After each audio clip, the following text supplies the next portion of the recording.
Quick, graph y equals the square root of the quantity 25 minus the quantity of 1/3 x squared by hand 2 different ways. It is highly recommended that you watch the video how to graph y equals f of the quantity k times x before watching this video. You will need graph paper or download this PDF and print it. Press pause as needed anytime during the video. The first way is with what we call the semicircle dance.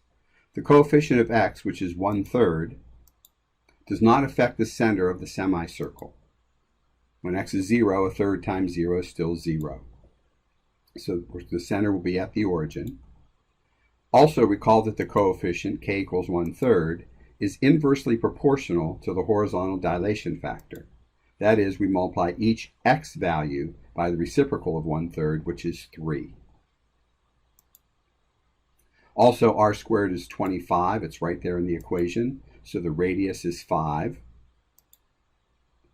Normally, the semicircle dance would be right that radius 5 up 0. But for this one, we have to multiply each of the x coordinates by 3. So it's going to be right 15 up 0. The y coordinate is unchanged by that 1/3 x. So right 15 up 0.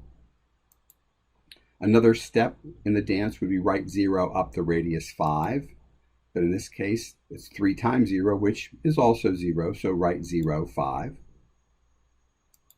And then left 5 up 0, but multiplying that 5 by 3, it's left 15 up 0. Connect the points with a rounded type curve, and it's definitely not a semicircle, but it is a rounded curve.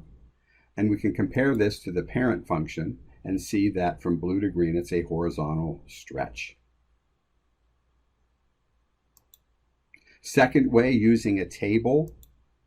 Here are the table values we use, the x and y intercepts for that semicircle with a center at the origin. Since k is equal to 1/3 inside the parentheses there, the horizontal dilation factor is the reciprocal of 1/3, which is 3. Again, we keep the y coordinates the same. They're exactly the same, but we do multiply each x coordinate by 3. So 5 times 3 is 15, and we plot 15, 0. 0 times 3 is 0, 0, 5. And -5 times 3, -15, 0. Those are enough points to get our curve, so we'll connect that with a rounded curve and compare that to the parent function and see, again, from blue to green, it's a horizontal stretch. Now you try one.